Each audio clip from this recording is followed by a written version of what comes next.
Hello everyone. मेरा topic है cluster expansion of classical gases.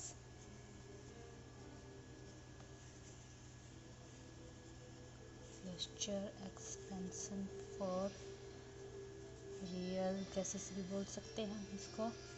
इस सेक्शन में हम कंसिडर करेंगे रियल गैसेस, इम्परफेक्ट गैसेस को।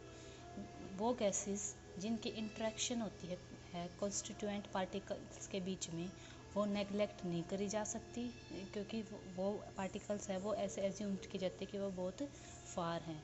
अब रियल गैस है, रियल गैस के लिए हैमिल्टोनियन क्या होगा? Hamiltonian for real gas is H of Q, P is equal to E of P plus summation I is greater than J mu of Ij R of Ij, जहाँ पे ये E of P है, ये हमारी total kinetic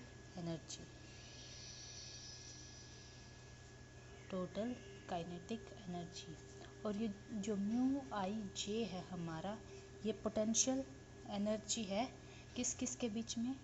between I and J particles. अब हम assume करते हैं कि जो म्यू आई जे है, ये वाला म्यू आई जे है, ये डिपेंड करता है केवल डिस्टेंस के ऊपर। डिस्टेंस क्या है? आर आई जे, जो हमें पता है क्या होता है, r i minus r j, particles i और जे के बीच का डिस्टेंस है ये।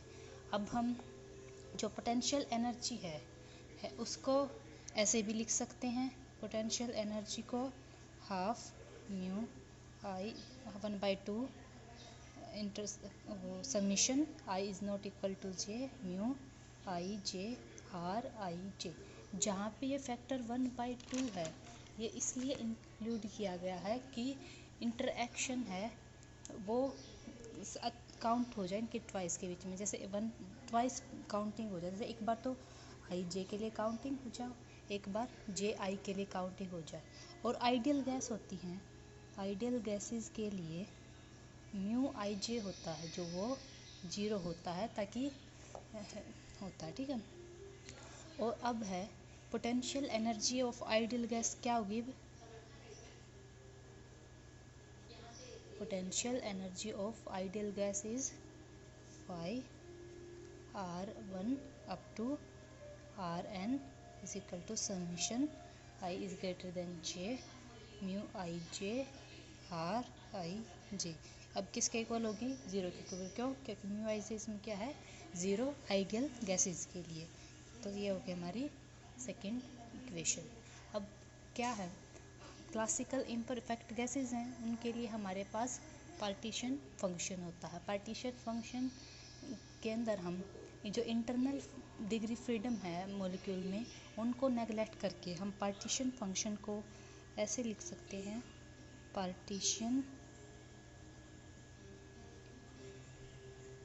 Function z is equal to 1/n factorial. ये होता है हमारा partition function, integration exponential of minus beta H of Q comma P D P D Q D of P. अब इसमें हम क्या करेंगे, एच क्यू पी की वैल्यू है, ये हमारी फर्स्ट इक्वेशन में है। इस यहाँ से एच पी क्यू की वैल्यू पुट कर देंगे इसमें, और v की पावर n से मल्टीप्लाई कर देंगे और डिवाइड कर देंगे, फिर उनको अरेंज करेंगे, तो हमारा आ जाएगा v की पावर n अपॉन में n factorial integration exponential of minus beta e of p D P by में h cube n E P, ये वाला। अब ये टर्म आ जाएगी 1 बाई में v की पावर n से मल्टीप्लाई और डिवाइड किया था, integration exponential of minus beta. अब ये देखो, ये सेकंड इक्वेशन से ये किसके इक्वल है? फाई ऑफ क्यू के। ये क्या हो गया? ये फाई ऑफ क्यू के इक्वल हो जाएगा। यहाँ पे आ जाएगा beta phi of Q D Q. ये अब ये दो अलग अलग फंक्शन हैं। ये है पार्टीशन फंक्शन जेड पी, और ये हो गया हमारा जे फाई के रिस्पेक्ट में पार्टीशन फंक्शन। अब हमारा जेड पार्टीशन फंक्शन प्रोडक्ट आ गया जेड पी और जेड फाई की थर्ड फंक्शन। जहाँ पे जेड फाई है वो पार्टीशन फंक्शन है परफेक्ट गैस का। जेड फाई किसके इक्वल हो गया, किसके इक्वल था 1/v⁻n। यहाँ से हमारा ये वाला है, ये वाला ये है हमारा Z phi exponential of minus beta phi of Q. अब Q1 अप टू Qn, ये हमारी फोर्थ इक्वेशन होगी। इसको हम कॉन्फ़िगरेशनल पार्टीशन फंक्शन भी कहते हैं। Is also called configurational partition function of a gas. अब किसी भी आइडियल गैस के लिए, for ideal gas Z phi होता है हमारा 1। तो फर्स्ट इक्वेशन हमारा क्या हो जाएगा, जेड फाई 1 होता है तो गैस के इक्वल आ जाएगा Z phi is equal to 1/v⁻n exponential of. अब यहाँ पे जो फाई क्यू थी, फाई क्यू है, इसकी ये जो यहाँ पे इक्वेशन नंबर सेकंड में ये वैल्यू थी फाई क्यू की, summation i is greater than j u mu I j. ये हम यहाँ पे फिट कर देंगे तो हमारा आ जाएगा माइनस, तो ये था, और समीशन आई ग्रेटर देन जे बीटा ये वाला, और वहाँ पे म्यू आई था हमारा म्यू आई जे। इसको हम प्रोडक्ट के उसमें भी लिख सकते हैं जो हमारा D cube N by H, product के उसमें टी की वैल्यू आ गई हमारी 1 is equal to N D cube R T, D cube R1 R2 R3 up to so on, ऐसे हम लिख सकते हैं। अब हम इनको रीअरेंज करके भी लिख सकते हैं। Is equal to 1/v⁻n। सबसे पहले तो प्रोडक्ट वाले को लिख लेंगे, i is greater then j होगा। इसको एक्सपोनेंशियल को खोल लेंगे तो फिर इनको प्रोडक्ट की फॉर्म में बना देंगे हम। ये हमारा ये बन जाता है beta mu I J product of T D cube R T. ये होगी हमारी फिफ्थ इक्वेशन। ये जो हमारी फिफ्थ इक्वेशन है इसमें हर एक कोऑर्डिनेट है वो एक एंटायर वॉल्यूम वी के गैस के वॉल्यूम के अंदर वेरी करेगा। हर एक एवरी कोऑर्डिनेट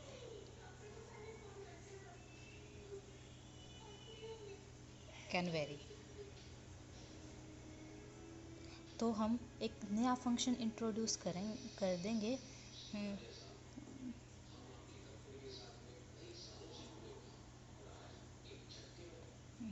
फंक्शन। अब हम एक नया फंक्शन इंट्रोड्यूस कर रहे हैं, that is eta I J is equal to eta I J R of I J is equal to exponential of minus beta mu I J minus 1। इसको हम ले लेते हैं इक्वेशन नंबर 6। अब आइडियल गैस लिमिट में, ideal gases में क्या होता है, निट्टा आई जे 0 को अप्रोच करता है, और निट्टा आई जे है हमारा है जो निट्टा आई जे है हमारा वो क्या है, measure of degree of imperfection of the gas.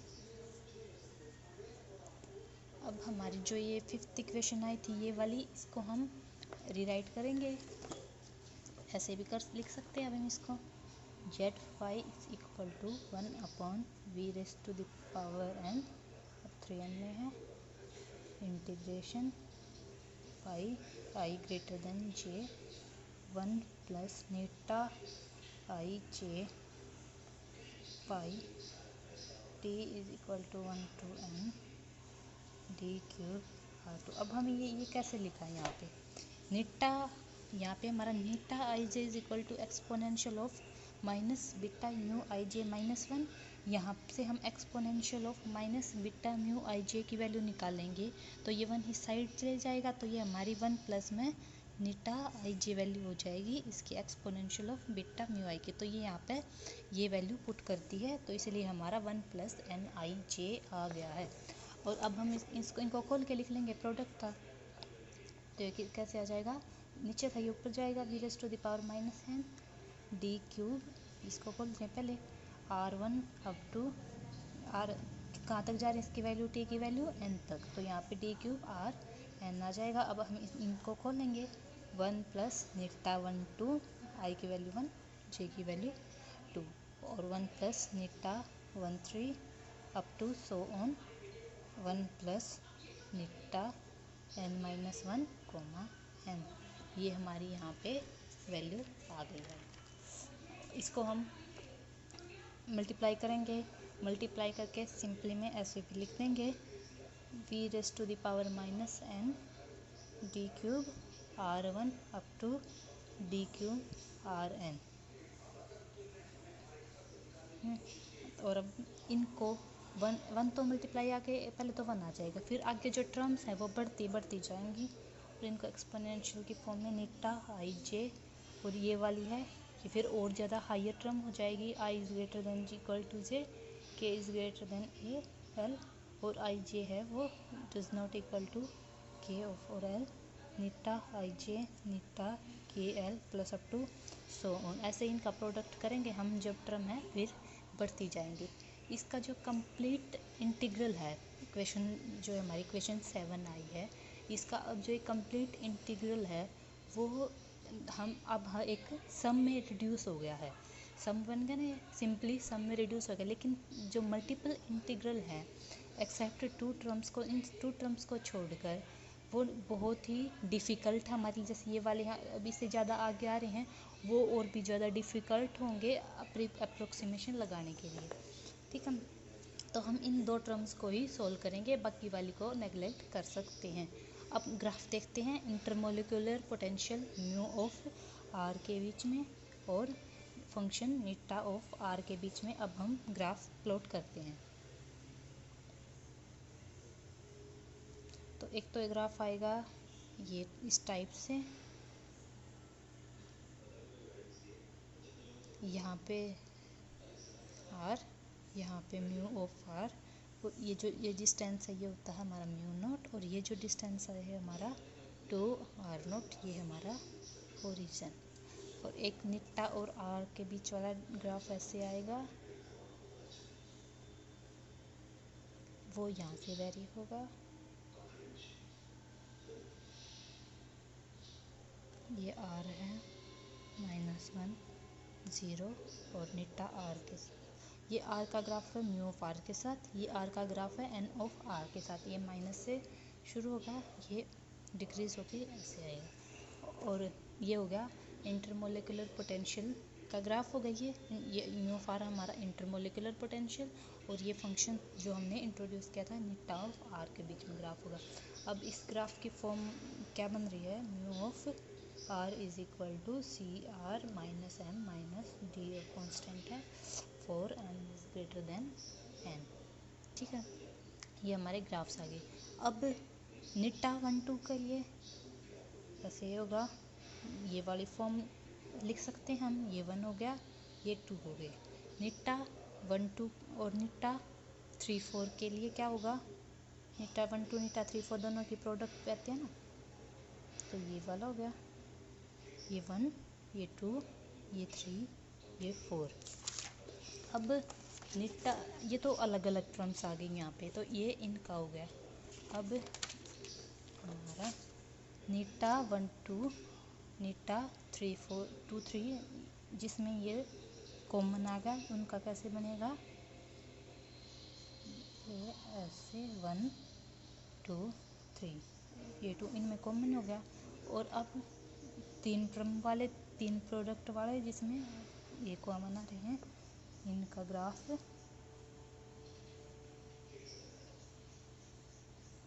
ऐसे बन जाएगा, ये 1 ये 2 3, ये नीटा 1 2 हो गया, ये नीटा 1 3 हो गया, ये नीटा 2 3 हो गया। ये सारे हैं क्लस्टर टर्म्स। ये वाली जो नीटा 1 नीटा 2 इनको हम बोलते हैं क्लस्टर टर्म्स। अब mu of R eta of R की यूजुअल फॉर्म है, ये दिखा दी गई है। अब इसमें हमें क्या पता चलता है कि जो नीटा ऑफ आर आई जे है, नीटा ऑफ आर आई जे है ये वाला, ये कहाँ पे है, 0 है except when R I J is less than equal to 2 R nought. जब तक ये छोटा है तब तक ये 0 है, फिर जब ये बड़ा हो जाता है तब ये 0 से बढ़ जाता है। जहाँ पे आर नोट है रेडियस है, तो n2 है 1 2 है, वो एक नेग्लेजिबल है क्योंकि बाइनरी कोलिजन होगा यहाँ पे, और मॉलिक्यूल 1 और 2 हैं वो बहुत ज़्यादा ही क्लोज हैं, इसलिए n1 2 को हम नेग्लेक्ट कर देंगे। n1 2 नेग्लेजिबल है। क्यों है नेग्लेजिबल हमारा, क्योंकि जो मॉलिक्यूल 1 और 2 है वो बहुत ही क्लोज हैं, इसीलिए इस सिमिलरली n1 2 n2 3 है तभी कंट्रीब्यूट करेगा जब तक 1 2 और 3 जो मॉलिक्यूल हैं वो ट्रिपल कोलिजन नहीं दिखाते। सिमिलरली जब तक ये कोलिजन नहीं दिखाते तब तक ये कंट्रीब्यूट नहीं करेंगे। जब ये इनका कोलिजन होना स्टार्ट हो जाएगा तब इनका कंट्रीब्यूशन है वो ख़त्म हो जाएगा और ये नेग्लेजिबल हो जाएंगे। ये इनकी क्लस्टर टर्म की ग्राफिकल फॉर्म है, ये हमारी जो यहाँ पे दिखाई गई ये सारी इनकी ग्राफिकल फॉर्म। ये सारी की सारी क्या रिप्रेजेंट करती हैं, क्लस्टर ऑफ मॉलिक्यूल्स। तो जो हमारी ये 7th इक्वेशन आई थी हमारी, ये वाली सीरीज़ है, ये किसको वो करती है अप्रोच, इसको कहते हैं हम क्लस्टर एक्सपेंशन। जो हमारी इक्वेशन नंबर 7 आई है इसी को कहेंगे हम क्लस्टर एक्सपेंशन। तो अब हम बाकी तो टर्म ये हायर हैं, इनको हम नेग्लेजिबल कर सकते हैं, तो इन फर्स्ट 2 टर्म्स को ही डिस्कस करेंगे अब हम, दैट इज़ 1 एंड नीटा आई जे। अब हम किन टर्म्स को डिस्कस करेंगे, 1 और नीटा आई जे को ही हम डिस्कस करेंगे इन सीरीज़ में। चल पहले करते हैं 1 के लिए, फर्स्ट टर्म के लिए। तो फर्स्ट के लिए 1 के लिए तभी आ सकती है ये 1 टर्म जब हम जितनी भी nth टर्म है सारी की सारी टर्म्स को नेगलेक्ट कर दें, मतलब कोलिजन को नेगलेक्ट कर देंगे। तो जब फिर हमारी इक्वेशन नंबर 7 है, ये सारे के सारे तो नेगलेक्ट हो गए, तो ये हमारी 1 के इक्वल आ गए। तो z5 ये हमारा पार्टीशन फंक्शन है, z5 इज इक्वल टू 1। और हमारा z क्या था, कौन सी इक्वेशन थी वो, इस इक्वेशन से z क्या था, zp इंटू z5, और यहाँ पे z5 आ गया 1, तो z किसकी इक्वल आ गया हमारा zp। दैट इज़ ये क्या होती है, परफेक्ट गैस अप्रोक्सीमेशन। ये हमारी होगी फर्स्ट टर्म डिस्कस। अब हम सेकंड टर्म डिस्कस कर लेते हैं, summation of eta and i j वाले टर्म को। अब इसमें जो इन सम है, इसका ये समीशन है, ये सम है, ये सारी की सारी 1/2 n इंटू n-1 टर्म्स होंगी इसमें। इन सारी की सारी टर्म्स को कंटेन करेगा अपने अंदर अलग अलग नंबर ऑफ वेज में, जिसको हम अलग अलग वेज में डिटरमाइन कर सकते हैं।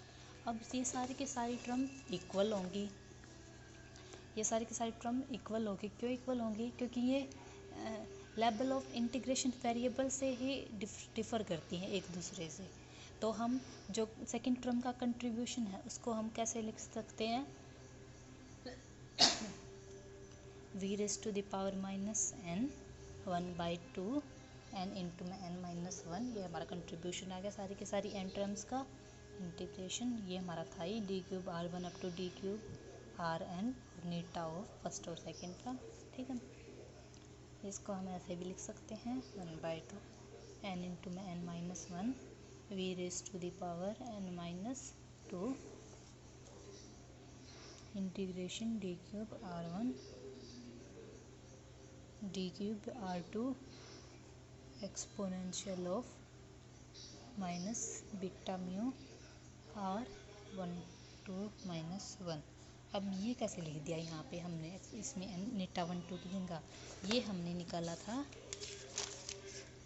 यहाँ पे इंट्रोड्यूस किया था ना हमने एक function eta I J is equal to, क्या इंट्रोड्यूस किया था हमने, eta I J is equal to exponential of minus beta mu I J minus 1। अब यहाँ पे आई इज इक्वल टू 1 और जे इज इक्वल टू 2 करेंगे तो हमारा eta 1 2 is equal to exponential of minus beta mu 1 2 minus 1।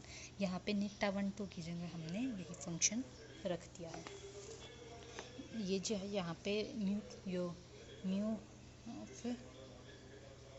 की जगह है mu of R distance, mu of R 1 2 है, ये है हमारी potential energy between first and second molecule as a function of their distance apart from r1 to, इनका डिस्टेंस कितना आ गया r1 माइनस r2।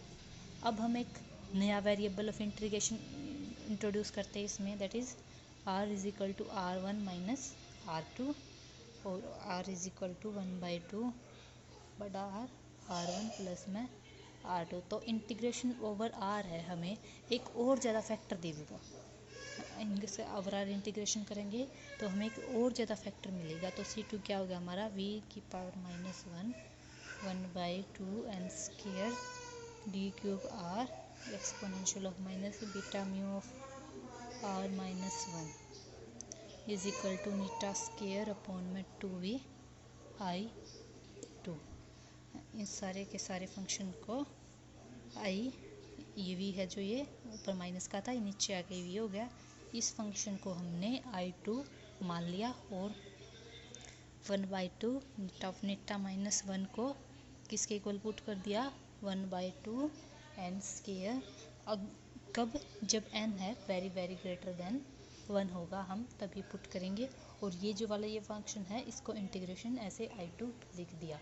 अब हमें जेड फाई निकालना है तो इन वैल्यूज़ को अब हम अपनी इस क्लस्टर टर्म वाली इक्वेशन है इसमें रख देंगे और ये सॉल्व हो जाएगा। ये वाली तो रखते थे इसमें डी क्यूब वगैरह वाली ये सारी तो, और V raise to the power minus N भी लिख दिया था। तो हमारा Z phi partition function over phi क्या आ गया 1 प्लस नीटा n/2 में ये इसको लिख देंगे बाई 2v। ये तो फर्स्ट टर्म आ गई थी 1, ये सेकेंड टर्म आ गई अप टू सो वन, ऐसे ही नेक्स्ट टर्म आएंगे ये n तक जाएंगे। तो हम इसको कैसे भी लिख सकते हैं इज सिमिलर टू 1 प्लस में eta i2 upon 2v raise to the power n। इसकी एक्सपोनेंशियल को खोल लेंगे हम, जब इसको एक्सपोनेंशियल को खोलेंगे तो हमारी ये वाली सीरीज़ आ जाती है। अब ये तक कब लिख सकते हैं, केवल तभी लिख सकते हैं जब नीटा i2 अपॉन 2v है वो वेरी वेरी लेस दैन 1 होगा। इसको हम इक्वेशन 9 मान लेंगे। अब ये नीटा i2 upon 2v very very less than 1 है, क्यों है, क्योंकि जो हमारा i2 है, ये जो हमने यहाँ पे i2 लिया था ये is the order of volume v0 of 1 molecule.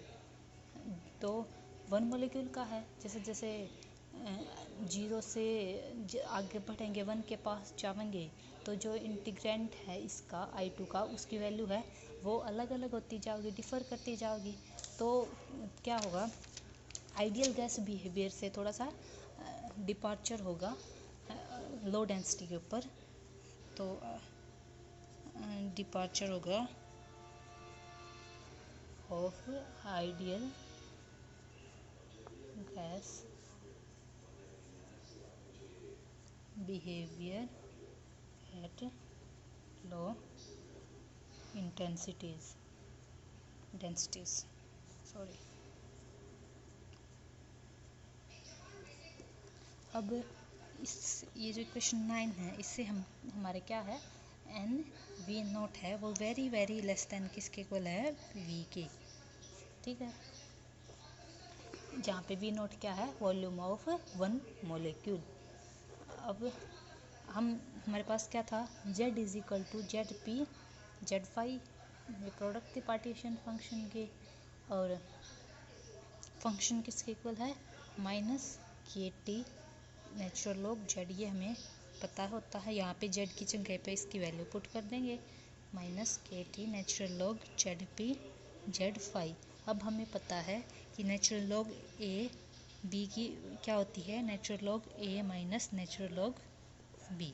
तो अब यह क्या हो जाएगा, माइनस के T natural log Z P minus के T natural log Z phi होता है प्लस वाली होती है, और यहाँ पे माइनस क्यों आया है, इस माइनस के कारण। अगर हम ऐसे करेंगे तो इसको प्लस लिखेंगे ब्रैकेट में, और अगर हम खोल के लिखेंगे तो natural log Z P minus के T natural log Z phi, ये किसकी इक्वल आ गया, partition function F P minus के T natural log Z phi की वैल्यू हमारी का क्या आई है, ये पुट कर देंगे, वन प्लस में एन आई टू अपॉन में टू वी, ये हमारी जेड फाई की वैल्यू थी, इसको हमने यहाँ पे पुट कर दिया है। और हम पता है लॉग की प्रॉपर्टी होती है, जो पावर में होता है वो आगे आ सकता है, तो ये क्या होगा, एफ पी माइनस के T N natural log one plus N I two upon two V. तो ये इसके सिमिलर आ गई, एफ की वैल्यू है जो। अब हमें पता है पी क्या होता है, minus of F over V at constant temperature and N, ये क्या आ गया, एन के टी ओवर वी माइनस के T N square I two upon में टू वी स्क्वेयर, ये होता है। फर्स्ट टर्म इनको सॉल्व कर दिया नेचुरल लॉग के अंदर, K T N one by V minus ये वैल्यू पुट कर दी, तो हमारा क्या आ गया, एन के टी ओवर वी, एन के टी ओवर वी इसमें से कॉमन ले लेंगे, तो पहले में से लिया तो वन आ गया, माइनस एन के टी ओवर वी तो कॉमन निकल गया, हमारा बचा यहाँ पे N I two by two we,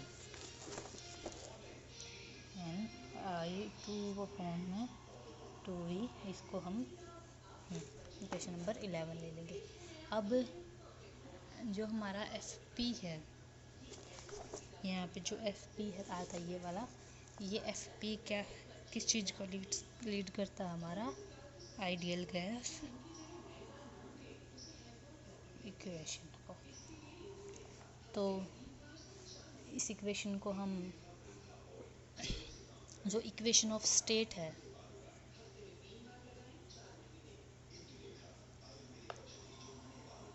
in viral form क्या होगी, virial form equation of state को हम क्या लिख सकते हैं, P is equal to N के T over V one plus N by में V beta of T B of T plus N square by में वी, एक्सपेंशन खोल दिया है हमने, C of T and so on, equation number 12।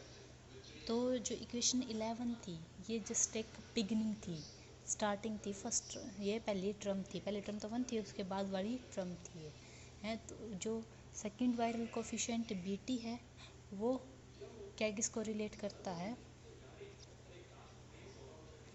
Cluster integral I2, जो हमारा ये पीछे हमने ये I2 माना था, कहाँ गया, हाँ ये वाला जो I2 माना था n स्क्वायर अपॉन 2v/I2, यहाँ पे जो IT माना था ये हमारा है b ऑफ t, ये उसको रिप्लेस और b of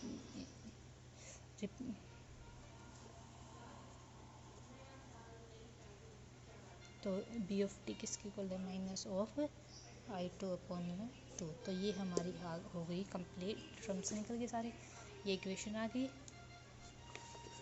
equation of state आ गई।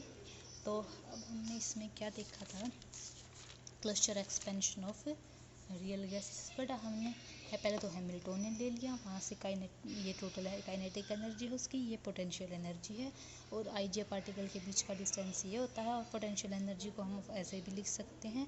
और आइडियल गैस के लिए म्यू ऑफ आई है वो 0 होता है, और आइडियल गैस की पोटेंशियल एनर्जी है इस फॉर्म में होती है, और इसको ये 0 हो गया।